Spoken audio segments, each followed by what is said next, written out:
Bismillahirrahmanirrahim. Wattini wazzaitun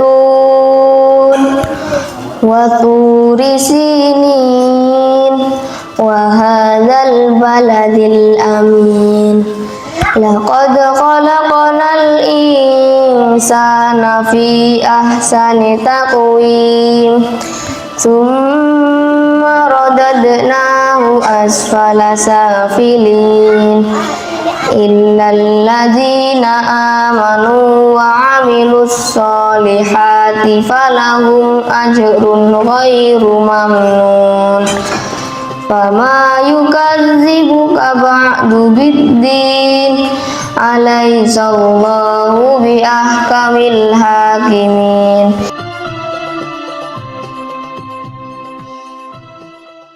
Sedikit saya ceritakan, ada terbagi menjadi 3 tipe. Yang pertama tipe arahan batu, pertama tipe serba batu, yaitu santri yang semua kegiatannya bina bantu dirinya, mulai dari mandi, mulai dari makan dan sebagainya, itu serba dibantu. Makanya tipe serba batu. Tipe serba batu terbagi menjadi 3. Ada namanya beginner, intermediate, dan advanced. Sesuai dengan kelasnya ini mempunyai kemampuan masing-masing. Ada yang masih nol semuanya, mohon maaf, dari BAB, mandi dan sebagainya, maka semua butuh dibantu. Itu tipe yang bawah atau beginner. Kemudian agak sedikit bisa melakukan kegiatan, cuma masih sering diangkatan, sering ngumpul dan sebagainya. Advan itu sudah bisa untuk bina bantu diri, tapi masih selalu dipandu. Contohnya umpamanya waktunya ini harusnya diarahkan sana, kalau tidak maka masih perlu dibantu juga. Itu kelas serba bantu. Kemudian tipe yang kedua tipe arahan bantu, yang mana ini berada di atas dari serba bantu. Ini terbagi menjadi 3 kelas juga. Ada namanya kelas ilmu yakin, ainul yakin, dan hakul yakin. Nah, mereka santri yang sudah bisa bina bantu dirinya, tapi selalu diarahkan, dan juga seandainya tidak diarahkan tentunya tidak maksimal. Contohnya jika mandi masih perlu dipandu dan sebagainya. Kalau tidak dipandu maka jarang mandi, seperti itu. Itu tipe yang arahan bantu. Tapi ada yang sedikit naik, ada namanya ainul yakin. Mereka sudah bisa tanpa dipandu bisa melakukan tugasnya, tapi masih kurang bersih dan sebagainya.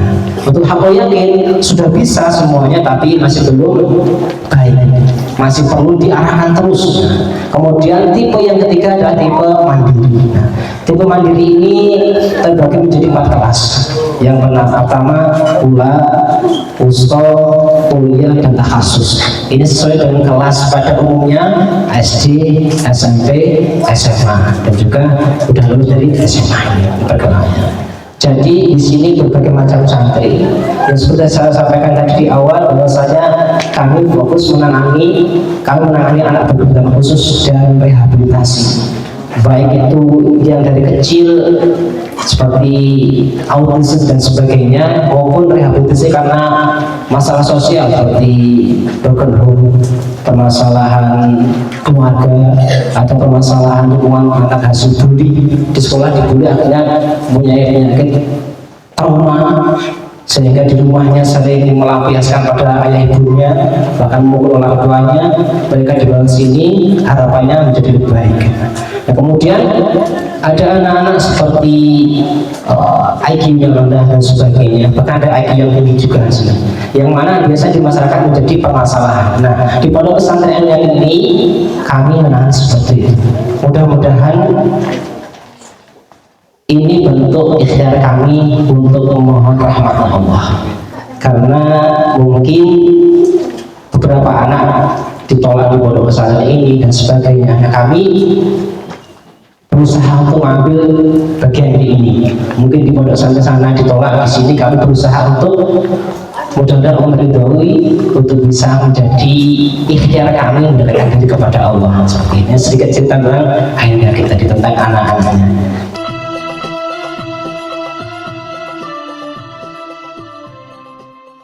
Alhamdulillahirabbil alamin. Puji syukur karena Allah mempersaudarakan kita dengan kalimat la ilaha illallah, sehingga mungkin secara nama Ustaz, mungkin secara jarak, mungkin secara kondisi kita satu sama lain tidak saling mengenal, tetapi karena ikatan akidah ini, ikatan keislaman ini, kami merasa bahwa di sini adalah satu dari sekian banyak saudara-saudara kami. Dan juga kita bersyukur bahwa di momen-momen silaturahim seperti ini kita tidak bisa hitung-hitungan, kita tidak bisa merenungkan atau menimbang-nimbang dengan angka, karena Allah Subhanahu wa Ta'ala dalam hadis Rasulullah menjanjikan dua hal di balik silaturahim ini. Yang pertama, usia yang panjang. Yang kedua, dilapangkan rezeki. Maka kalau ada ajakan untuk bersilaturahim yang sifatnya tidak bermaksiat, yang sifatnya bisa menghadirkan kekuatan iman, yang sifatnya bisa mengukuhkan kembali ikatan dalam keluarga kita, diikhtiarkan untuk bisa ikut serta dan andil dalam kegiatan itu.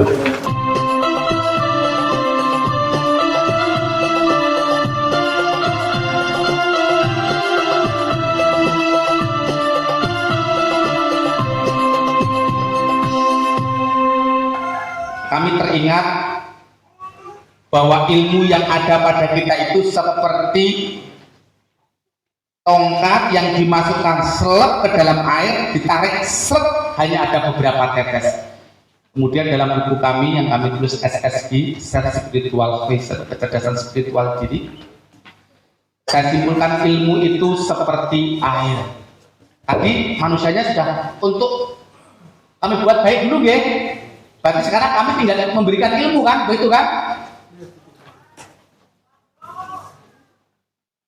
Ilmu itu seperti air.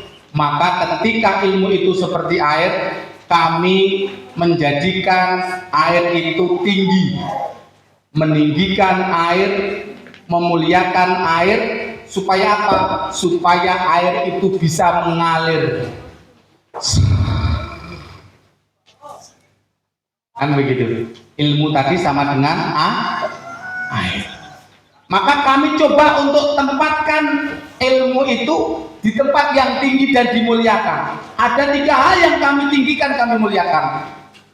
Yang pertama, sang pemilik ilmu, Allah Subhanahu wa Ta'ala. Yang kedua, sang pemberi ilmu, guru, kiai. Yang ketiga, ilmu itu sendiri. Jadi mereka ini sebelum belajar, mereka tugasnya adalah meninggikan ilmu atau meninggikan air. Loh, bagaimana mungkin mau dapat ilmu sama pemilik ilmu saja nggak dekat? Ya toh? Makanya hafalannya do protol-protol. Belajarnya nggak paham. Kan begitu. Kita harus dekat dulu sama pemilik ilmu. Kita muliakan ilmu, kita tinggikan ilmu, kita muliakan guru kita, kemudian kita muliakan, kita tinggikan ilmu.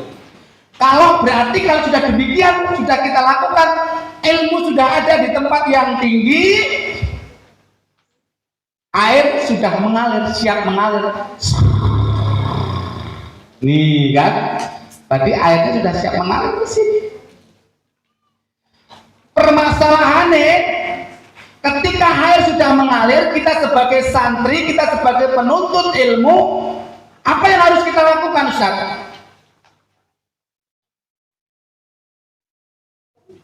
Pinter, sama-sama ngomong kayak santri ya? Santri apa siapa tadi? Wali. Oh, wali, betul. Nampung, bener kan? Ilmu sama dengan apa tadi? Air. Air kalau sudah kan mengalir, bukan?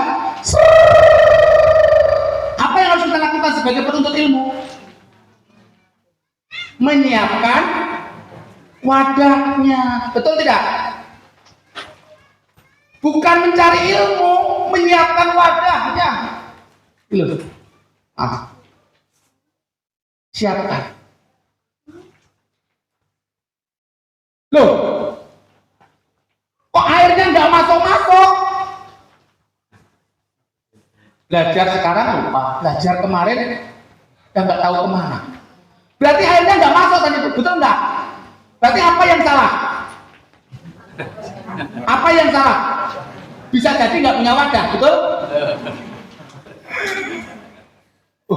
Iya ya, bisa jadi aku selama ini dari TK sampai sekarang nggak mudeng-mudeng, bisa jadi aku nggak punya wadah, betul? Iya kan? Yang kedua, bisa jadi wadahnya itu masih ketutup, betul? Ditutup ini, kira-kira masuk nggak kira-kira? Bisa jadi bocor, betul? Yang ketiga bisa jadi wadahnya cuma kecil. Bapak Ibu, Ustaz, adik-adik, ini ilmu ya. Mungkin nanti diamalkan dan Abi minta tolong ini nanti disampaikan kepada semua penuntut ilmu. Oke, pesan Abi begitu. Ilmu itu seperti air, harus ditempatkan yang lebih tinggi supaya dia bisa mengalir. Nah, tugas kita sebagai penuntut ilmu adalah menyiapkan wadahnya. Jadi ojo golek ilmu, jangan. Salah, makanya nggak paham ilmu tidak begitu.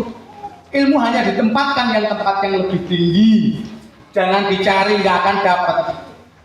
Taunya bagaimana supaya kita pinter? Ya belajar, ya sekolah, ya ngapalin Quran. No. Itu zaman kolonialisme. Rasulullah tidak mengajarkan demikian.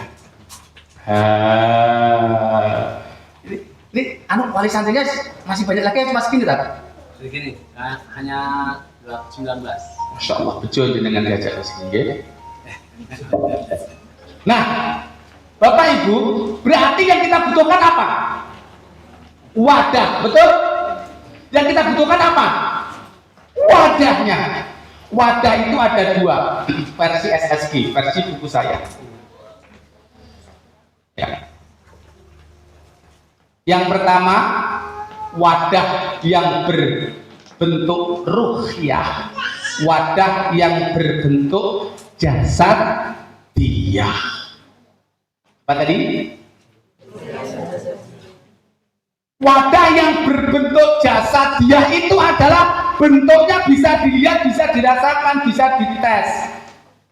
Itulah yang disebut sebagai saraf atau akal yang selama ini digandrungi oleh guru-guru. Oh iya, iyalah dia nggak paham-paham, Pak, kecerdasannya cuma 70, cuma 80, cuma 90, cuma 100. Itu yang bersifat jasad. Dites Wessler, dites Gini, jadi pasti begitu. Betul tidak? Maka kalau kecerdasannya, oh anakku tuh kecerdasannya cuma segitu ya, cuma segelas, ada yang cuma segini, ada yang 1 ember, ada yang 1 baskom, ada yang 1 teko, macam-macam. Itulah yang bersifat jasad dia, itulah yang saat ini dikembangkan di seluruh Indonesia, bahkan di dunia berbasis seperti itu. Orang Islam tidak. Orang Islam itu wadahnya tidak boleh berbentuk seperti itu. Rasulullah tidak mengajarkan yang demikian. Tapi wadahnya harus berbentuk ruhiyah. Apa itu ruhiyah? Yaitu wadah dalam bentuk akhlakul karim. Jenengan pernah bertanya enggak? Kenapa Rasulullah diutus untuk ngapain? Menyempurnakan yang kompak, menyempurnakan. Betul apa salah? Betul apa betul? Kenapa enggak meminterkan? Iya kan? Kenapa enggak meminterkan saja? Kenapa tidak mencerdaskan? Tidak. Yang pertama kali disiapkan adalah wadahnya. Karena Rasulullah Shallallahu Alaihi Wasallam akan menerima ilmu babone ilmu. Apa itu? Al-Quran dan Sunnah. Bener bener. Ya tak. Kalau diadain takbir, masuk nggak kira-kira? Nggak masuk, mas. Maka harus disiapkan dulu akhlakul karimah, akhlakul azimah, akhlakul hasanah, akhlakul mahmudah. Silahkan nanti diperdalam lagi sama ustaz-ustazah, pasti paham nanti. Intinya adalah wadahnya jangan yang berupa jasad, tetapi wadahnya harus berbentuk yang ruhyah, akhlakul karimah. Ini adalah pelajaran yang diberikan oleh Rasulullah.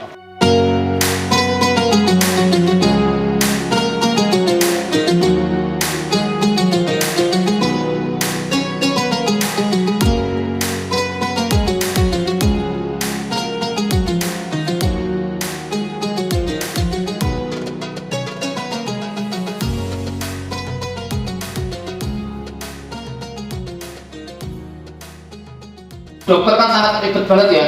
Dia masih menggunakan ini kan logika. Padahal di akhir tidak boleh menggunakan logika. Sampai nggak bisa jalan dia nggak bisa jalan. Anak saya seperti ini gimana? Ya ngapain nih? Begitu ya sudah biarin aja. Itu proses menjadi baik. Coba bayangkan begitu kan ibu udah mangga banget dong. Ini gimana kita? Ini kan dengar di luar kalau sekali itu. Terus kita karena ada di sini ada terpadu, ada di Bantul, ada yang di Ngaweng, ada yang di Tapis, ada yang di Serpok, ada yang di BKT. Kami tempatkan masing-masing tempatnya dengan target masing-masing.